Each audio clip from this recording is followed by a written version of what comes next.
കർത്താവിൽ ബഹുമാനരായ സഹോദരന്മാരെ, നിങ്ങൾക്കെല്ലാവർക്കും വീണ്ടും ക്രിസ്തുയേശുവിൽ എന്റെ സ്നേഹ വന്ദനങ്ങളെ പ്രകാശിപ്പിക്കുന്നു. ഒരു പ്രാവശ്യം കൂടി ഒരു ലൈവ് മെസ്സേജിൽ വരുവാൻ കർത്താവ് കൃപ നൽകിയല്ലോ. ഈ ദിവസങ്ങളിലൊക്കെ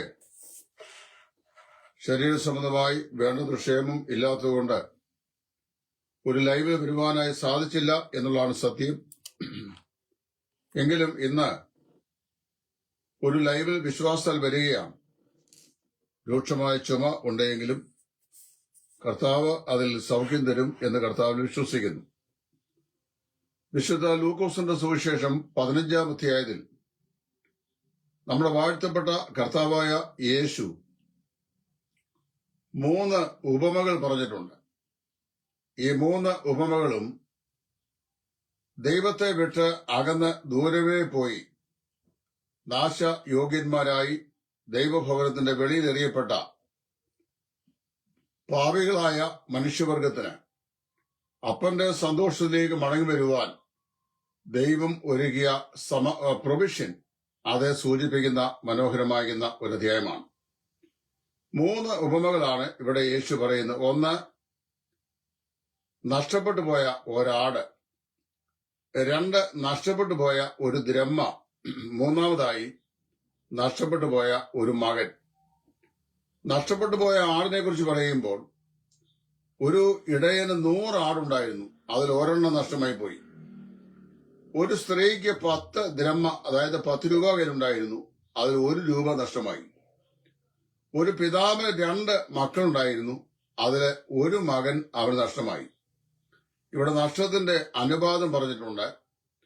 100-ൽ 1, 10-ൽ 1, അതുപോലെ 2-ൽ 1. ഇങ്ങനെയാണ് നഷ്ടം പറഞ്ഞിരിക്കുന്നത്. 100 ആടുകൾ ഉണ്ടായിട്ട് അതിൽ 1 നഷ്ടപ്പെട്ടു പോയ ഇടയന് ബാക്കി 99 കൈവശമുണ്ടല്ലോ, പോയത് പോകട്ടെ എന്ന് ചിന്തിച്ച് അതിനെ മരുഭൂമിയിൽ ഉപേക്ഷിക്കാൻ മനസ്സ് കാണിച്ചില്ല.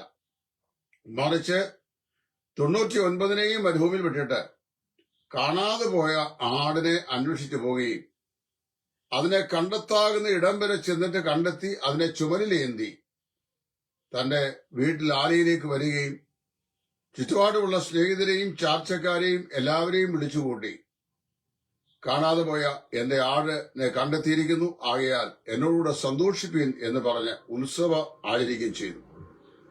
10 ദ്രഹ്മയിൽ 1 നഷ്ടപ്പെട്ടു പോയ സ്ത്രീയും അങ്ങനെ തന്നെയാണ് ചെയ്തത്. ആ പോയത് പൊക്കോട്ടെ എന്നുള്ള കരുതിയില്ല. ആ 10-ല് 1 നഷ്ടമായി പോയത് കണ്ടെത്തുന്നവരെ വീട് അടിച്ചുവാരി അവളത് റിഗെയിൻ ചെയ്യുന്നു എന്ന് വായിക്കുന്നു. അതുപോലെ തന്നെ 2 ആൺമക്കളുണ്ടായിരുന്നതിൽ ഇളയ മകൻ അപ്പന്റെ വാത്സല്യത്തിൽ നിന്ന്, സ്നേഹത്തിൽ നിന്ന്, അപ്പന്റെ ഭവനത്തിൽ നിന്ന്, അപ്പനുള്ള കൂട്ടായ്മയിൽ നിന്ന് എല്ലാം പോയി ദൂരമേ പോയി നാശയോഗ്യമായ നിലയിൽ ജീവിച്ചു. അവന്റെ മടങ്ങിവരവിന് വേണ്ടി വേദനയോട് കാത്തിരിക്കുന്ന, മടങ്ങി വരുമ്പോൾ അവനെ സ്നേഹത്തോടെ കൈക്കൊള്ളുന്ന പിതാവിനെയാണ് നമുക്കവിടെ കാണാൻ സാധിക്കുന്നത്. നമ്മളൊക്കെ വാസ്തവത്തില് ഈ 1-ന് വില കൽപ്പിക്കാത്ത ആളുകളാണ്. നമ്മൾ ബാക്കിയുള്ളതിനെ വില കൽപ്പിക്കുന്നവരാ. പോയത് പൊക്കോട്ടെ, ആർക്ക് ഛേദം എന്ന് ചിന്തിക്കുന്ന ആളുകൾ. എന്നാൽ ഇവിടെ അങ്ങനെയല്ല.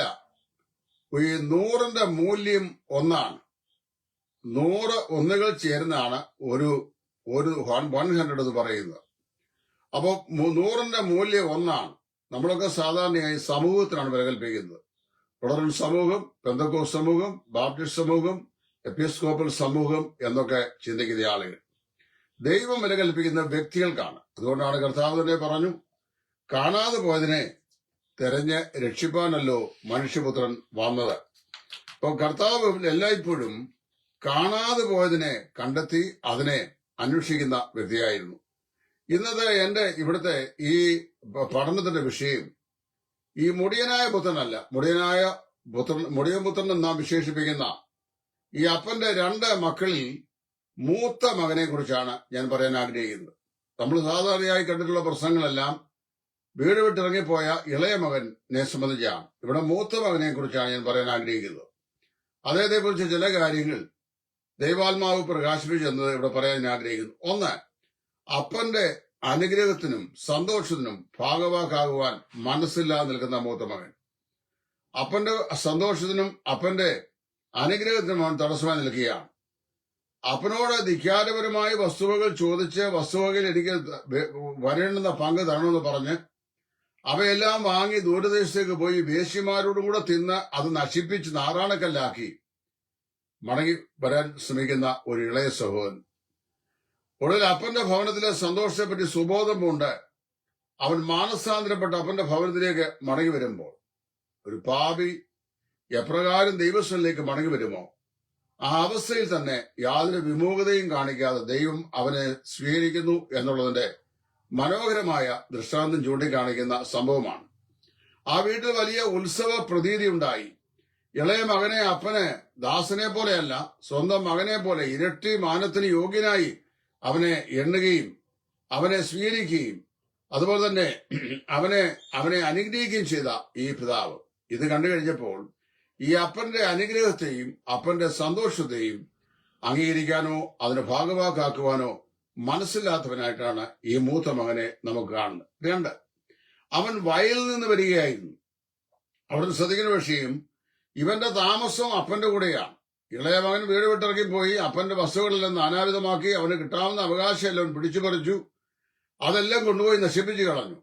എന്നാൽ ഈ മൂത്ത മകന് ഈ കാലം മുഴുവൻ അപ്പന്റെ കൂടെ താമസിക്കുകയാണ്. അപ്പന്റെ കൂടെയാണ് താമസമെങ്കിലും വയലിലാണ് അവൻ എപ്പോഴും. അതാണ് അതിന്റെ പ്രത്യേകത പറയുന്നത്. ഈ മൂത്ത മകന്റെ പ്രത്യേകതയാണ്. വീട്ടിൽ താമസം അപ്പന്റെ കൂടെ, പക്ഷെ എപ്പോഴും വയൽ. ഇന്നും അങ്ങനെ വാസ്തവത്തിൽ അപ്പന്റെ ഭവനത്തിൽ താമസിക്കുന്ന ധാരണയിൽ പുറംപറമ്പിൽ കഴിയുന്ന ധാരാളം ആളുകളുണ്ട്. അവർ ചിന്തിക്കുന്ന അപ്പന്റെ വാസസ്ഥലം അപ്പന്റെ ഭവനത്തിലായിരിക്കുന്നതാണ്, ദൈവത്തിന്റെ ആലയത്തിലായിരിക്കുന്നതാണ്, കർത്താവിന്റെ മക്കളാണെന്നാണ്. പക്ഷേ പുറംപറമ്പിൽ എറിയപ്പെട്ടവരാണ്. അപ്പന്റെ യാതൊന്നും ഇന്ന് വരെ അവർ അവകാശപ്പെടുന്നില്ല. ഈ മകനെ അപ്പന്റെ കൂടെയാണ് താമസിച്ചെങ്കിലും അപ്പനുള്ള യാതൊന്നും അവനിതുവരെയും അവകാശപ്പെടുന്നില്ല. അവൻ തന്നെ അത് പറഞ്ഞുകൊണ്ട് ഞാൻ ഇത്ര കാലം നിന്നെ സേവിച്ചിട്ടും നിന്റെ ആട്ടിനുടലിൽ കുഞ്ഞാടിനെ പോലും എനിക്ക് നൽകിയിട്ടില്ല. 15-ാം അധ്യായത്തിന് 29-ാം വാക്യം. വാസ്തവത്തിൽ സ്നേഹിത, എത്ര കാലങ്ങളായി താങ്കൾ പള്ളിയിൽ പോകുന്നു? എത്ര നാളുകളായി നല്ല ഭക്തന്മാരായ ആളുകൾ എഴുതിയുള്ള സ്വർഗനാട്ടിലെ പ്രിയൻ തീർച്ചിടും സ്വന്തം വീട്ടിൽ ചേർന്നിടുവാൻ കഷ്ടങ്ങൾ സാരമില്ല, പിന്നെ എന്റെ സമ്പത്തെന്ന് ചൊല്ലുവാൻ യേശു മാത്രം സമ്പത്താകുന്നു എന്ന് അക്കരയ്ക്ക് യാത്ര ചെയ്യും സിയോൻ സഞ്ചാരി എന്നൊക്കെ നീ പാടി എത്ര പ്രാവശ്യം പള്ളിയിൽ പോകുന്നു, കുർബാനകൾ കൈക്കൊള്ളുന്നു, ആത്മീകമായ കൂട്ടായ്മകളിൽ നീ സംബന്ധിക്കുന്നു. ഇന്നും വാസുതി മുടിയമ്പൂത്രന്റെ ജ്യേഷ്ഠ സഹോദരനെ പോലെ നീ അപ്പന്റെ അവകാശത്തിനകത്ത് താമസിക്കുന്നു എന്ന് ചിന്തിക്കുകയും പുറംപറമ്പിൽ വയലിൽ അലഞ്ഞു തിരികുകയും ചെയ്യുന്ന ദുരവസ്ഥയാണോ ഉള്ളത് എന്ന് ചിന്തിക്കുക. 2ാമതായി ഇവിടെ നാം വായിക്കുന്ന അപ്പന്റെ സന്തോഷത്തിൽ പ്രവേശിപ്പാൻ മനസ്സില്ലാതെ അവൻ പുറത്തു നിൽക്കുന്നു. അവനെ പുറത്തുനിന്ന് വരുമ്പോൾ ആ വീട്ടിൽ വലിയൊരു ഉത്സവ പ്രതീതി നടക്കുന്നു. തടിച്ചു കൊടുത്ത കാളെ അറക്കുന്നു. ദാസന്മാർ ഉത്സവ പ്രതീതിയിൽ വലിയ ആഘോഷം ആഘോഷിക്കുന്നു. അവിടെ നല്ല ഭക്ഷണമുണ്ടാക്കുന്നു. അവൻ സൂക്ഷിച്ചും അതിലകത്തൂടെ അകത്തേക്ക് നോക്കിയടിച്ചപ്പോൾ ഏറിയ നാളുകളായി അപ്പന് മനോവ്യസനമുണ്ടാക്കി അപ്പനോട് വസ്തുക്കളെല്ലാം പിടിച്ചുപറിച്ച് ദൂരമേ പോയി അതെല്ലാം നാനാവിധമാക്കി കളഞ്ഞ അവന്റെ ഇളയ സഹോദരൻ വന്നിരിക്കുന്നു. അവന് വേണ്ടി അപ്പൻ ഇതെല്ലാം ചെയ്യുന്നു. ഈ അപ്പൻ ഇവന്റെ വടകരയിൽ എന്താണ് ചെയ്യുന്നത്? അവനെ വാസ്തവത്തിൽ ഡേർട്ടി ഗാർമെന്റുമായി വരുന്ന ഇവന്റെ വസ്ത്രം മാറി അവനെ കുളിപ്പിച്ചു, അവനെ ശുദ്ധീകരിച്ചു, അവന്റെ കൈക്ക് മോതിരമിട്ടു, അവന്റെ കാലിൽ ചെരിപ്പിട്ടു, തടുപ്പിച്ച കാളക്കുട്ടിയെ അറുത്ത് സസന്തോഷം അവിടെ പങ്കിടുകയാണ്. ഒരു പാപി കർത്താവായ യേശു ക്രിസ്തുവിനെ രക്ഷിതാവായി സ്വീകരിപ്പാൻ മനസ്സുവെച്ച് പിതാവിന്റെ ഭവനത്തിലേക്ക് മടങ്ങി വരുമ്പോൾ സ്വർഗം അവനെ മ്ലേച്ഛമായ അവന്റെ പാപത്തിന്റെ അങ്കി നീക്കി അവനെ വിശുദ്ധിയുടെ വസ്ത്രം ധരിപ്പിച്ച് തന്റെ പരിശുദ്ധാത്മാവിന്റെ മുദ്ര അവൻ നൽകി രക്ഷാവസ്ത്രം കൊണ്ട് അവനെ അലങ്കരിച്ച് സ്വർഗത്തിൽ വലിയ സന്തോഷം ഉണ്ടാകുന്ന ഒരു ചിത്രമാണ് ഈ മുടിയനായ പുത്രനെ പിതാവ് അംഗീകരിച്ച സംഭവം കാണിക്കുന്നത്. കർത്താവ് പറഞ്ഞല്ലോ, മാനസാന്തരം കൊണ്ട് ആവശ്യമില്ലാത്ത 99 നീതിമാന്മാരെക്കാളും മാനസാന്തരപ്പെടുന്ന ഒരു പാപിയെ ചൊല്ലി സ്വർഗത്തിൽ വലിയ സന്തോഷം, അത് ദൈവദൂതന്മാരുടെ മഴയിൽ വലിയ സന്തോഷം ഉണ്ടാകും. ഇവിടെ വായിക്കുന്നു, അപ്പന്റെ സന്തോഷത്തിൽ പ്രവേശിപ്പാൻ മനസ്സില്ലാത്ത ജ്യേഷ്ഠ സഹോദരൻ. 3ാമതായി വായിക്കുന്നത് അപ്പന്റെ സന്തോഷത്തിൽ പ്രവേശിപ്പാൻ അവനോട് തടസ്സങ്ങളെ കുറിച്ചാണ്. എന്തെല്ലാം കാര്യങ്ങളാണ് അപ്പന്റെ ഹൃദയത്തിന്റെ സന്തോഷത്തിലേക്ക് പ്രവേശിപ്പാൻ ഈ മുടിയമ്പുത്രന്റെ ജ്യേഷ്ഠൻ തടസ്സമായി നിൽക്കുന്നത്? അവന്റെ കാഴ്ചപ്പാടിൽ അവൻ അപ്പൻ ഇന്നയോളം ചെയ്ത സേവ കാലങ്ങൾ മുഴുവൻ അപ്പനെ സമ്പൂർണമായി അനുസരിച്ച് അവൻ സേവ ചെയ്യുകയായിരുന്നു. പക്ഷെ അപ്പന്റെ എല്ലാ കൽപ്പനകളും ആ ചോദ്യം കൂടാതെ അവൻ അനുസരിച്ചവനാണ്. അപ്പനോട് കൂടെ വിധേയപ്പെട്ട് നിന്നവനാണ്. അപ്പനെ അവൻ സേവ ചെയ്തവനാണ്. ഇന്ന് വരെ അപ്പന്റെ വകയായി അവനൊന്നും ലഭിച്ചിട്ടില്ല. ലോകത്തിൽ വാസ്തവത്തില് ഈ ലോക മനുഷ്യൻ സാധാരണയായി ചിന്തിക്കുന്ന കാര്യങ്ങളൊക്കെയാണ് ഈ മുടിയമ്പത്തിന്റെ ജ്യേഷ്ഠ സഹോദരൻ ചിന്തിക്കുന്നത്. ഞാൻ എത്ര കാലമായി എന്റെ അപ്പനെ സേവിക്കുന്നു, അപ്പന് തിരുവായ്ക്ക് എതിർവായി ഞാൻ പറഞ്ഞിട്ടില്ല. ഞാൻ എല്ലാം ഭംഗിയായി അപ്പനെ അനുസരിച്ചു വരികയായിരുന്നു. പക്ഷെ എനിക്കൊന്നും കിട്ടിയിട്ടില്ലല്ലോ എന്ന ലോക മനുഷ്യൻ ചിന്തിക്കുന്ന പോലെ ചിന്തിക്കുന്ന ഒരു മനുഷ്യൻ. ഇപ്പൊ ഞാൻ പറഞ്ഞു, ഒന്ന് അപ്പന്റെ അനുഗ്രഹത്തിനും സന്തോഷത്തിനും ഭാഗമാക്കാത്ത മുടിയൻപുത്തന്റെ ജ്യേഷ്ഠൻ. അവൻ അപ്പന്റെ വീട്ടിൽ താമസിക്കുന്നു പറയുമ്പോഴും അവന്റെ മിക്കവാറും പാർപ്പെല്ലാം വയലിലാണ്, അതായത് അപ്പന്റെ ഭവനത്തിന്റെ വെളിയിലാണ്. 3, അപ്പന്റെ സന്തോഷത്തിൽ പ്രവേശിപ്പാൻ അവന് മനസ്സില്ലാത്ത ഒരു വ്യക്തിയായി മതിലിന് പുറത്തു നിൽക്കുക, വീടിന് പുറത്തു നിൽക്കുകയാണ്. അപ്പൊ അതിനുള്ള തടസ്സങ്ങൾ എന്ന് പറയുന്നത്, 1, നിഷേധാത്മകവും ഈർഷ്യയും വെച്ച് പുലർത്തുന്ന മകൻ. നിഷേധാത്മകമായ മനോഭാവവും ഈർഷ്യ, അതായത് വെറുപ്പും വെച്ച് പുലർത്തുകയാണ്. ഇളയ സഹോദരനെ ഉൾക്കൊള്ളാൻ അവന് സാധിക്കുന്നില്ല. ഇന്നും ഇത്തരത്തിലുള്ള ധാരാളം ആളുകളെ നമുക്ക് ആത്മീയ ലോകത്ത് കാണുവാനായിട്ട് സാധിക്കുന്നുണ്ട്. പലരും നിഷേധികളാണ്. ഈ ജ്യേഷ്ഠ സഹോദരൻ അകത്ത് കിടക്കാൻ മനസ്സില്ലാതെ പുറത്തു നിന്നു എന്ന് വായിക്കുന്നു. അങ്ങനെ വായിക്കുന്നത്. ആത്മീയ ലോകത്ത് ചെറിയ ചെറിയ അഭിപ്രായ വ്യത്യാസം ഉള്ളതിന്റെ പേരില് ഒരേ വേദിയിൽ കടന്നു വന്ന് ശുശ്രൂഷ ചെയ്യാൻ പഠിക്കുന്ന ആളുകൾ വെറും നിസ്സാരമായ അഭിപ്രായ വ്യത്യാസങ്ങളായിരിക്കാം.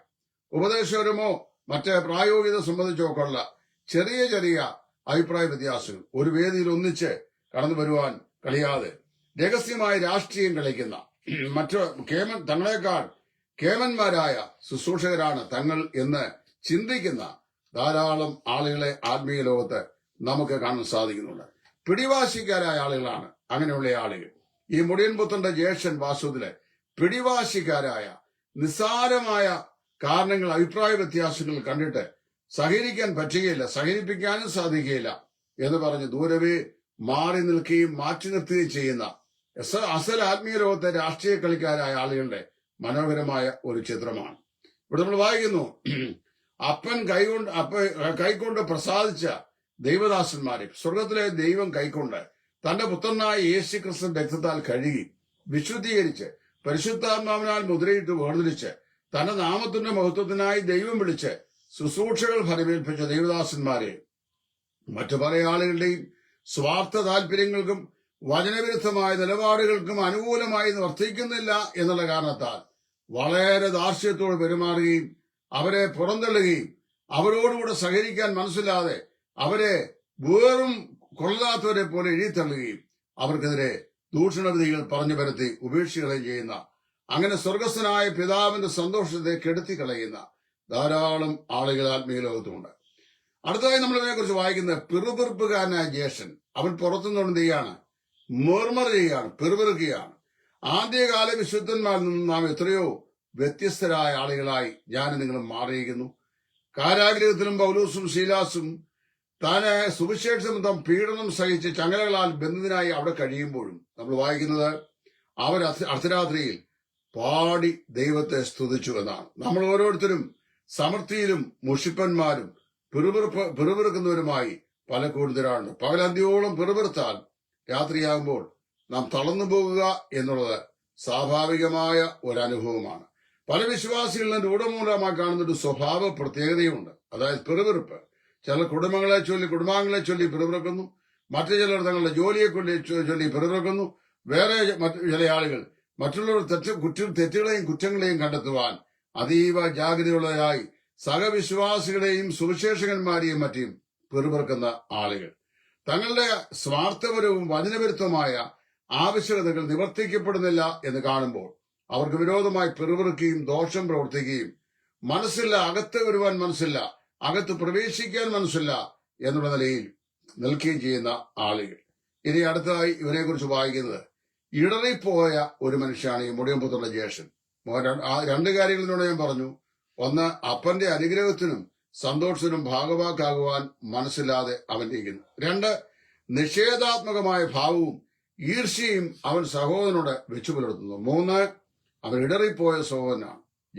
ഈ മുടിയമ്പുത്തുള്ള ജ്യേഷ്ഠൻ ഇടറിപ്പോയവനാണ്. ഇടർച്ച ഉണ്ടാകാതിരിക്കുന്നത് നല്ലതെന്ന് കർത്താവ് പറഞ്ഞു. എങ്കിലും ഇടർച്ച ഉണ്ടാക്കുന്നവർക്ക് അയ്യോ കഷ്ടം എന്നാണ് നമ്മുടെ കർത്താവ് പറഞ്ഞു. ലൂക്കോസ് 17:1. തന്റെ ഇളയ സഹോദരൻ മടങ്ങി വരവില് ഈ ജ്യേഷ്ഠ സഹോദരൻ അത്യന്തം ഇടറിപ്പോയി. വാസ്തവത്തിൽ അവൻ ദൈവസ്നേഹം അല്പമെങ്കിലും ഉള്ളവനാണെങ്കിൽ, അപ്പന്റെ വസ്തുക്കളെല്ലാം വാങ്ങി മുടിച്ച് നശിപ്പിച്ചു കളഞ്ഞവനാണെങ്കിലും അവൻ മടങ്ങി വന്നല്ലോ അപ്പന്റെ വീട്ടിലേക്ക്, അപ്പന്റെ സ്നേഹത്തിലേക്ക്, അപ്പന്റെ ദുഃഖം സന്തോഷമാക്കുന്നതിലേക്ക് എന്ന് ചിന്തിക്കേണ്ട ഈ മനുഷ്യൻ എന്ത് ചെയ്തു?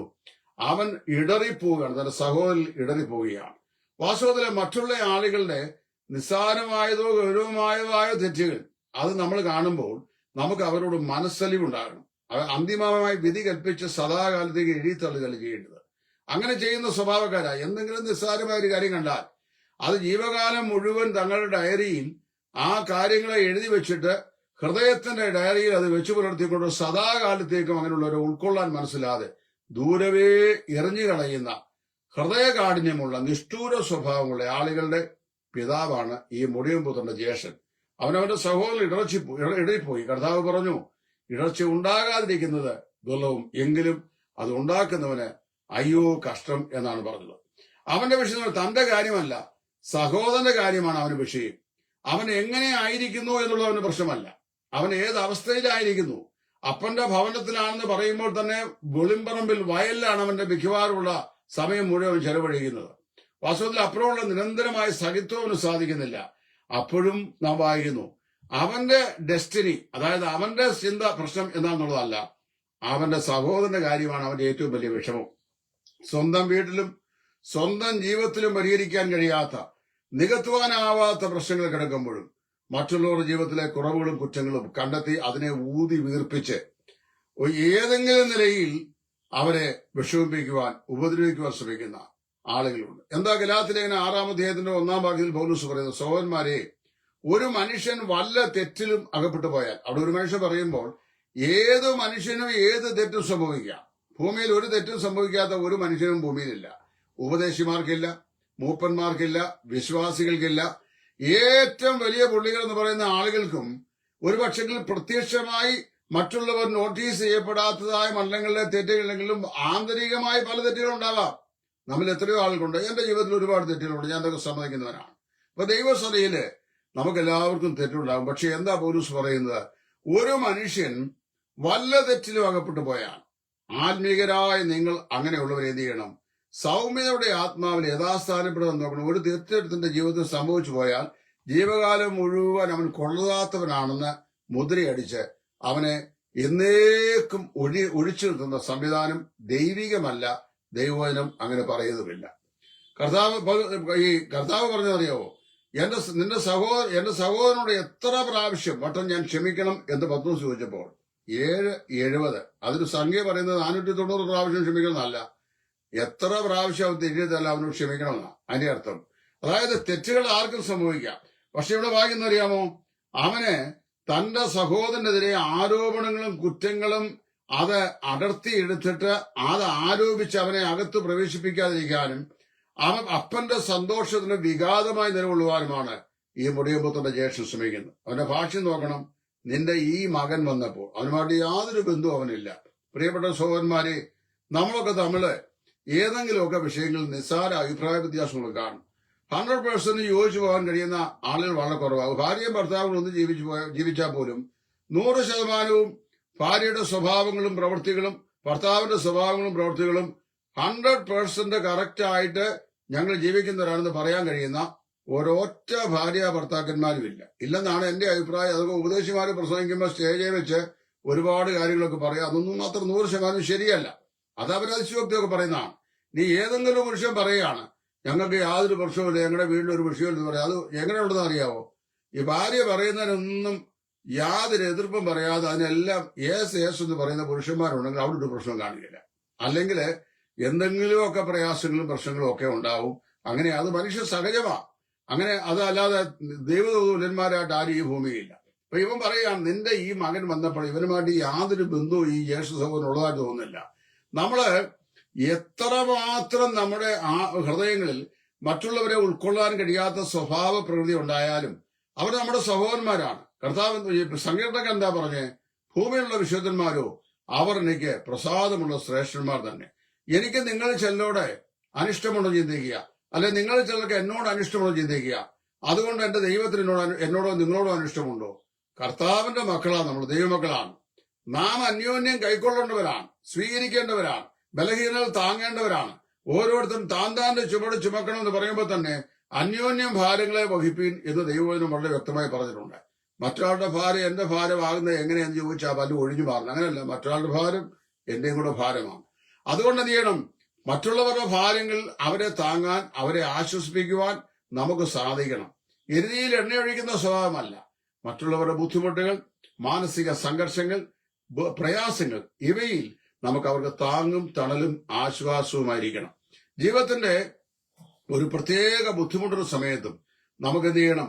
ആശ്വാസമായി ഭവിക്കുവാൻ സാധിക്കണം. ഇവിടെ വായിക്കുന്ന ഇവന്റെ കാഴ്ചപ്പാടില് ഈ ഇളയ സഹോദരനായ മനുഷ്യൻ ഒരിക്കലും ഇനി മടങ്ങി വരാൻ പാടില്ല. അതായത് അപ്പന്റെ അവകാശം പിടിച്ചു വാങ്ങി ദൂരദേശത്തേക്ക് പോയി മല്ലപ്പെട്ട ജീവൻ നയിച്ച് വേശ്യമാരോടുകൂടെ തനിക്കുള്ള വസ്തുക്കളെല്ലാം മുടിപ്പിച്ചു കളഞ്ഞ് വളരെ ദാരിദ്ര്യത്തിലായി തീർന്ന തന്റെ ഇളയ സഹോദരൻ ഇനി അവൻ എന്ത് ചെയ്ത് മടങ്ങി വരരുത് എന്നാണ്.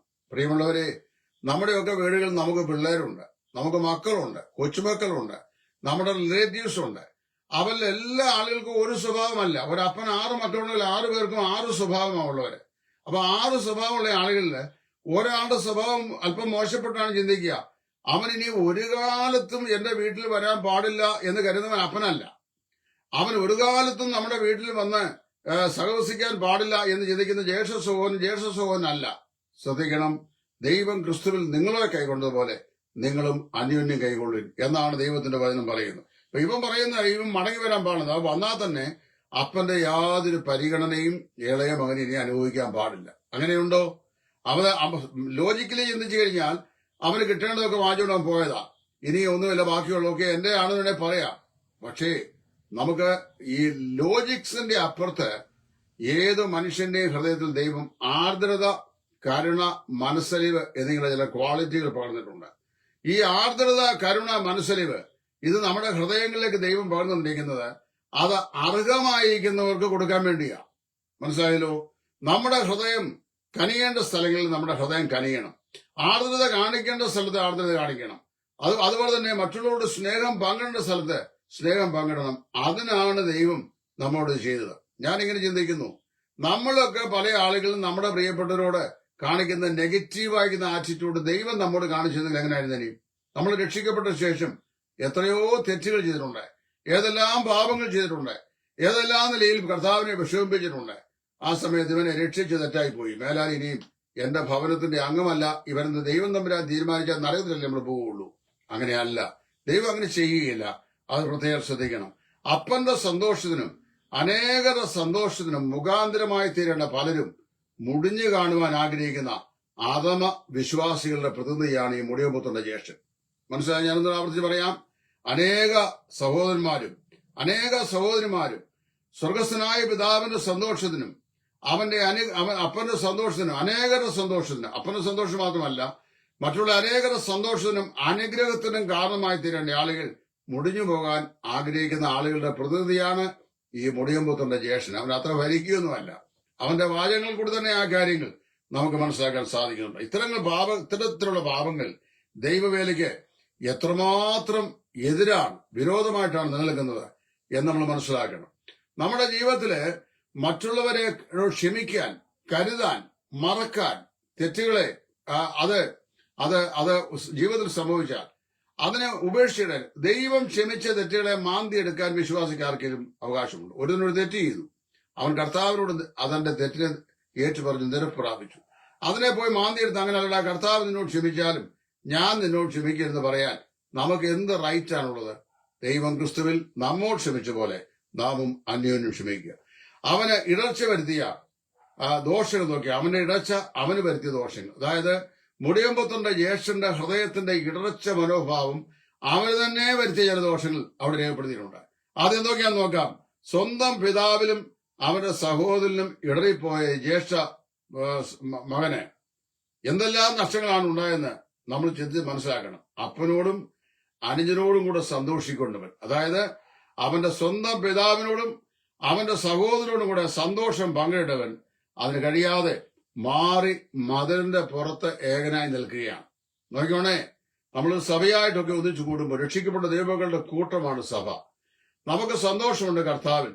ആ സന്തോഷം, നമുക്കുള്ള സന്തോഷം മറ്റുള്ളവരുമായിട്ട് പങ്കിടുമ്പോൾ അത് വർദ്ധിക്കുക ചെയ്യുന്നത്. നമുക്കുള്ള സ്നേഹം മറ്റുള്ളവരുമായി പകരുമ്പോൾ അത് വർദ്ധിക്കുകയാണ് ചെയ്യുന്നത്. നമ്മുടെ കർത്താവ് നമുക്ക് തന്നിരിക്കുന്ന ആശ്വാസം ദുഃഖിതരുമായി നമ്മൾ പങ്കിടുമ്പോൾ ആ ആശ്വാസം നമ്മിൽ പെരുകി അത്യന്തം വർദ്ധിക്കുകയാണ് ചെയ്യുന്നത്. അതിന് കാരണമായി തീരേണ്ട ഇവൻ ഇപ്പോഴും നിൽക്കുന്നു. You are standing outside the court, outside the house. വീടിന്റെ പുറത്ത് നിൽക്കുകയാണ്, മതിലിന്റെ പുറത്ത് നിൽക്കുകയാണ്. പ്രിയ സ്നേഹിതരെ, സഹസഹോദരന്റെ നന്മയിലും ഉയർച്ചയിലും ആത്മീയ അഭിവൃദ്ധിയിലും കണ്ണുകടിയുള്ള ധാരാളം ആളുകൾ ഉണ്ട്. സ്വന്തം സഭയിലുണ്ട്, സ്വന്തം വീട്ടിലുണ്ട്, സ്വന്തം ബന്ധപ്പെട്ട ആളുകളുടെ ഇടയിലുണ്ട്. സ്വന്തം വീട്ടിലുള്ള ധാരാളം ആളുകൾക്കറിയാം. ഒരേ വീട്ടിൽ തന്നെ ജ്യേഷ്ഠാനിയന്മാരിൽ ഒരുത്തിന് വളരെ നന്മയുണ്ടായി, അവൻ അധ്വാനിച്ചുണ്ടാക്കിയതാ. അത് കാണുമ്പോൾ ഒരുവൻ അവന് മറ്റവനെ കാണുമ്പോൾ ഭയങ്കരമാകുന്ന സങ്കടം, അത് വലിയ പ്രയാസമാണ്. അങ്ങനെ വാസ്തവത്തിൽ അങ്ങനെ ചിന്തിക്കുന്നവർക്ക് അത് വളരെ നഷ്ടമാണ്. അത് പ്രത്യേകം ശ്രദ്ധിക്കണം. 2, ദൈവദൃഷ്ടിയിൽ വെറുക്കുന്നവൻ അകത്തും നീ പുറത്തുമാണ്.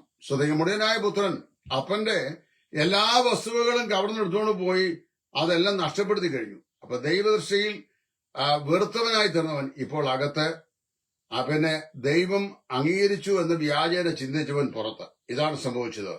അപ്പൊ വായിക്കുന്നത് നിന്റെ ബാല്യക്കാരൊക്കെ നിന്റെ സ്വഭാവത്തിന് തുല്യനാണ്. അപ്പൊ നമുക്ക് നോക്കണം, ഇവന്റെ ബാല്യക്കാരല്ല ഇവന്റെ സ്വഭാവത്തിന് തുല്യരാ. അവരെ വിളിച്ചാൽ ചോദിച്ചാൽ എന്താ ഈ സംഗതി നടക്കുന്നതെന്ന്. അവര് പറഞ്ഞു, നിന്റെ ഇളയ സഹോദരൻ ഇപ്പൊ മടങ്ങി വന്നു, അതിൽ അപ്പൻ ആ സന്തോഷം ഇവിടെ ആഘോഷിക്കുകയാണ്. വചനവിരുദ്ധമായ നിലപാടുകളോട് യോജിക്കാൻ സ്വർഗത്തിലെ അപ്പൻ കൈക്കൊണ്ട മകനും ഒരിക്കലും സാധിക്കുകയില്ല. മനസ്സിലാകണം. മുടിയൻ ജ്യേഷ്ഠന്റെ സ്വയനീതി സ്വഭാവമുള്ളതായി മുടിയപുത്രന്റെ ജ്യേഷ്ഠന്റെ സ്വയനീതിക്കാരായ ധാരാളം ആളുകൾ ആത്മീയരുണ്ട്. 29 വാക്യത്തിൽ അങ്ങനെ വായിക്കുന്നത്. അവൻ തന്റെ ഭാഗത്തെ ന്യായങ്ങൾ പറഞ്ഞ് അപ്പനെ സമ്മതിപ്പിക്കാൻ ശ്രമിക്കുകയാണ്. എവിടെ നിന്നുകൊണ്ട്? വീടിനകത്തു നിന്നല്ല, വീടിന്റെ പുറത്തു നിന്നുകൊണ്ട്. സ്വന്തം കുടുംബത്തില് ഉള്ള ജീവിതത്തിലെ പ്രയാസങ്ങൾ, അല്ലെങ്കിൽ സ്വന്തം വ്യക്തി ജീവിതത്തിലെ പ്രയാസങ്ങൾ, അതിനെ ദൈവസ്നേഹത്തിൽ ഇടപെടാനായിട്ട്, ദൈവസ്നേഹത്തിൽ ഹാൻഡിൽ ചെയ്യാനായിട്ട് അവന് സാധിക്കുന്നില്ല എന്നുള്ളത് എത്രയോ കഷ്ടതരമായ ഒരു സ്വഭാവമാണ്. അവൻ ഹൃദയത്തിൽ നീരസം വെച്ച് പുലർത്തുക. ആരോടാ? തന്റെ സ്വന്തം സഹോദരനോട് നീരസവും പകയും വെറുപ്പും വെച്ച് പുലർത്തുകയാണ്. സ്വയനീതിക്കാരായ അനേക മുടിയന്മാരുടെ ജ്യേഷ്ഠന്മാരെ ഇന്ന് നമുക്ക് ആത്മീയ ലോകത്ത് സമർത്ഥമായി കാണാൻ കഴിയുന്നുണ്ട്. അവർ ദൈവത്തിന്റെ നീതിയിലല്ല, അതായത് കൃപയാൽ രക്ഷിക്കപ്പെട്ട് കൃപാലോകത്തായിരിക്കുന്നെങ്കിലും ന്യായപ്രമാണത്തിൽ ജീവിക്കുന്നവരെ പോലെ ജീവിക്കുന്ന ആളുകൾ. തെറ്റാണത്. തുടർന്ന് നമ്മൾ ചിന്തിക്കുമ്പോൾ ഇവൻ അനുതാപ ഹൃദയമുള്ളവനായി തീരുന്നു. സെൽഫ് പിറ്റി ഉള്ളവനായി ഇവനെ നമുക്ക് കാണാൻ കഴിയുന്നുണ്ട്. എന്താണ് 22 അവിടെ ഈ 29 ഭാഗത്തിൽ പറയുന്നത്? ഇതുപോലെ അപ്പനെ സ്നേഹിച്ചത് വ്യർത്ഥമായി പോയി, അബദ്ധമായി പോയി. ഞാൻ ഇത്ര കാലം നിന്നെ സേവിച്ചു, നിന്റെ ആട്ടിൻകുട്ടികളുടെ കുഞ്ഞാടിനെ എനിക്ക് തന്നില്ല. അവൻ പറയാ, സ്വയം ശപിക്കുക, ഞാൻ എന്തിനാ ഇതുപോലെ അപ്പനെ സേവിച്ചത്? ഇതുപോലെ അപ്പന് വേണ്ടി ഞാൻ അനുസരണം കാണിച്ചെന്തിനാണ്? ഇതുപോലെ അപ്പനോട് ഞാൻ ജീവിച്ചെന്തിനാ? അവൻ തന്നെത്താൻ ശപിക്കുകയാണ്. വളരെ കഷ്ടം.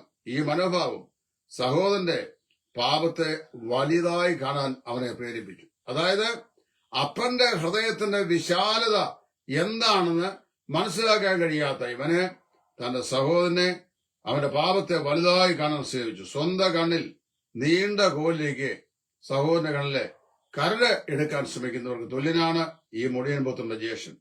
പിതാവിന്റെ മകനെന്ന നിലയിൽ അവനുള്ള പദവികളെല്ലാം 31 വാക്യങ്ങൾ, 15-ാം അധ്യായത്തിന് 30-ാം വാക്യം, അവനുള്ള എല്ലാ പദവികളും അവൻ വിസ്മരിച്ചു പോയി. അപ്പോ ഈ അപ്പൻ പറഞ്ഞാൽ ഇവിടെ ഉള്ളതൊക്കെ നിന്റെ വകയാണ് എന്ന്. പക്ഷെ അതൊന്നും ഇപ്പോൾ കേൾക്കാൻ അവന് മനസ്സില്ല. അതിന്റെ എല്ലാം കാരണം അവന്റെ ഹൃദയത്തിൽ സഹോദരന് വിരോധമായി അവൻ കൾട്ടിവേറ്റ് ചെയ്ത പക തന്നെ. ഇനി നോക്കണം, പകയും വിദ്വേഷവും ഹൃദയത്തിൽ താലോലിക്കുന്ന സ്നാനപ്പെട്ട പാപികളെ കൊണ്ട്, അതായത് ഹൃദയത്തിൽ രൂക്ഷമായ പകയും സഹോദരന്മാരുടെ വിരോധവും അവരോടുള്ള വൈരാഗ്യവും അവരോടുള്ള പ്രതികാര ബുദ്ധിയും ഒക്കെ വെച്ച് അവസരം കിട്ടിക്കഴിഞ്ഞാൽ അവർക്ക് വിരോധമായി എന്ത് തിന്മയും ചെയ്യാൻ കഴിയുന്ന ഹൃദയഭാവമായി സൂക്ഷിക്കുന്ന സ്നാനപ്പെട്ട ധാരാളം ദൈവസഭയിൽ ഇന്നുണ്ട്. അത് സത്യമാണ്. കഷ്ടമല്ലാതെ എന്ത് പറയാൻ കഴിയും? പിതാവിൽ നിന്ന് ജനിച്ചവനെല്ലാം സഹോദരനെ സ്നേഹിക്കുന്നു, സഹോദരനെ സ്നേഹിക്കാത്തവൻ ഏവനും കുലപാതകനാകുന്നു എന്ന് യോഹന്നാൻ അപ്പോസ്തലൻ പറഞ്ഞിട്ടുണ്ട്. ഏത് കാലത്തും സഹോദരനെ പകയ്ക്കുന്നവര് കൊലപാതകന്മാരാണ്. കർത്താവായ യേശു ക്രിസ്തുവിന്റെ ദൈവരക്തത്താൽ വീണ്ടും ജന്മം പ്രാപിച്ച് ദൈവഭവനത്തിന്റെ അംഗമായി തീർന്ന ഒരു ദൈവപൈതൽ, അവൻ അതുപോലെ രക്ഷിക്കപ്പെട്ട ദൈവപൈതലിന്റെ സഹോദരനാണ്. ആ സഹോദരനെ പകയ്ക്കുന്നവൻ കൊലപാതകനാണെന്നാണ് നാം വായിക്കുന്നത്. അങ്ങനെയാണെങ്കിൽ എത്രയെത്ര സ്നാനപ്പെട്ട കൊലപാതകികൾ പകയും വിദ്വേഷവും വെച്ചുകൊണ്ട് ഇന്ന് ആത്മീയ ലോകത്ത് വിഹരിക്കുന്നുണ്ട്. അത്തരക്കാരുടെ ജ്യേഷ്ഠ സഹോദരനായി മുടിയൻപുത്രന്റെ ജ്യേഷ്ഠനെ നമുക്ക് വിലയിരുത്തുന്നതിൽ തെറ്റില്ല. കൂടുതലായി നമ്മൾ വായിക്കുമ്പോൾ അനുതാപവും അനുകമ്പയും ഇല്ലാത്തൊരു ജ്യേഷ്ഠ സഹോദരനായിട്ടാണ് ഇവനെ നമുക്ക് കാണാൻ കഴിയുന്നത്. വാക്യം 30. അവിടെ 30-ാം വാക്യം പറയുന്നത്, അവനോട് യാതൊരു അനുതാപവും ഒരു അനുകമ്പയും ഈ ഇളയ സഹോദരനോട് ഇവൻ കാണിക്കുന്നില്ല. മുടിയനായ അനുജന്റെ മടങ്ങിവരവിൽ ജ്യേഷ്ഠന് യാതൊരു ചലനവുമില്ല.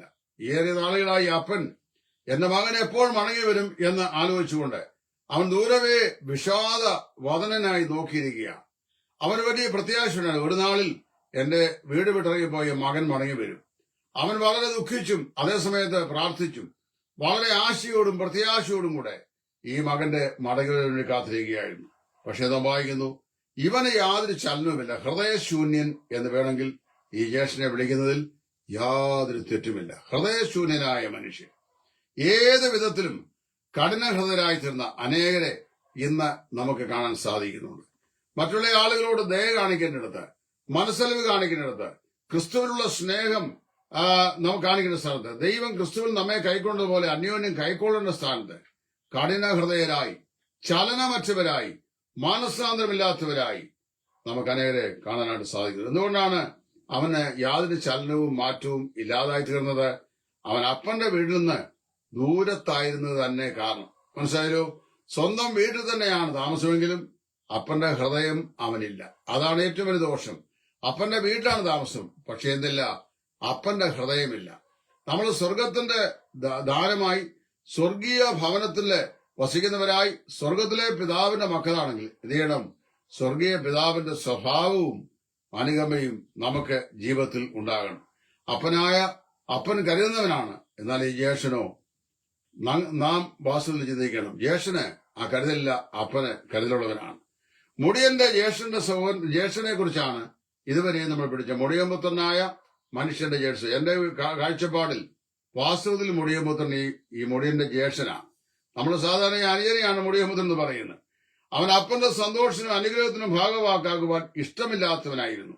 നിഷേധക ഭാവവും ഈർഷ്യയും ഹൃദയത്തിൽ വെച്ചു പുലർത്തുന്ന വ്യക്തിയായിരുന്നു. ഈ മകൻ അപ്പനോടും ഇളയ സഹോദരനോടും വേഗത്തിൽ ഇടറിപ്പോകുന്ന സ്വഭാവ പ്രവർത്തിക്കാനായിരുന്നു.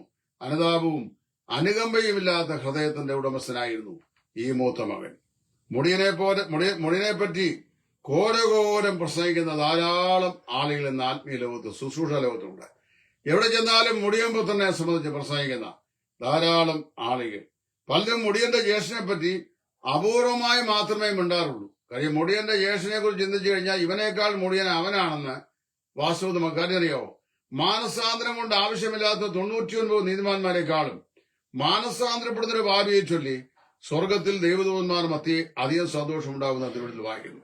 വാസ്തവത്തില് ഈ മുടിയൻ പുത്രന്റെ ജ്യേഷ്ഠന്റെ മാനസാന്തരം ഇല്ല, അനുകമ്പയില്ല, അനുതാപമില്ല, ആർദ്രതയില്ല, അപ്പനോട് വാത്സല്യമില്ല, അപ്പന്റെ അനുഗ്രഹത്തില് പങ്കാളിത്തം ഉണ്ടാകുവാൻ ആഗ്രഹിക്കുന്നില്ല.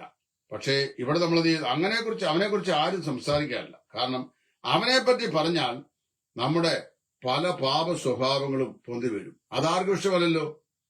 നല്ല കാര്യങ്ങൾ മാത്രം അനുഗ്രഹത്തിന്റെ അടിയിൽ മാത്രം വരച്ച് മുമ്പോട്ട് പോകുന്ന പ്രസംഗങ്ങളാണെങ്കിൽ എല്ലാവർക്കും ഇഷ്ടം.